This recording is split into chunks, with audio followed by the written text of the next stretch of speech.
ജനിച്ച ദിവസമല്ലേ? ബാപ്പുജിയെ എല്ലാവർക്കും ഇഷ്ടമല്ലേ? ബാപ്പുജിയെ കുറിച്ചൊരു കുഞ്ഞു കഥ കേട്ടാലോ? ഒരു ദിവസം ഒരു കുട്ടി ചോദിച്ചു, ബാപ്പുജി ബാപ്പുജി നിങ്ങൾ എന്താണ് ഷർട്ട് ഇടാത്തത്? അപ്പൊ കുട്ടി പറഞ്ഞു, ഞാൻ എന്റെ അമ്മയോട് ഒരു ഷർട്ട് തുന്നിത്തരാൻ പറയട്ടെ.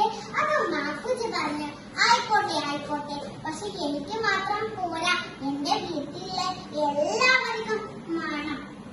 അപ്പൊ കുട്ടി ചോദിച്ചു, നിങ്ങളെ വീട്ടിൽ എത്ര ആൾക്കാരുണ്ട്? എന്റെ അമ്മയോട് ഞാൻ പറയാം, നിങ്ങളെ വീട്ടിലെ എല്ലാവർക്കും ഷർട്ട് തുന്നിത്തരാൻ. അപ്പൊ ബാപ്പുജി പറഞ്ഞു, ഇന്ത്യയിലെ എല്ലാവരും എന്റെ വീട്ടുകാരാണ്, ഇന്ത്യയാണ് എന്റെ വീട്. അപ്പം ബാപ്പുജി പറഞ്ഞു, ഇന്ത്യയിലെ എല്ലാവർക്കും ഷർട്ട് തുന്നിത്തരാൻ എന്റെ അമ്മക്ക് കഴിയുമോ? കഴിയുമെങ്കിൽ പറഞ്ഞോ കുട്ടി.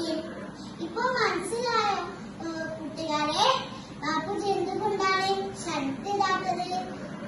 ഇന്ത്യയിൽ കുറെ പാവപ്പെട്ടവരുണ്ട്, അതിൽ ഒരാളായി ജീവിക്കാനായിരുന്നു ബാപ്പുജിക്ക് ഇഷ്ടം.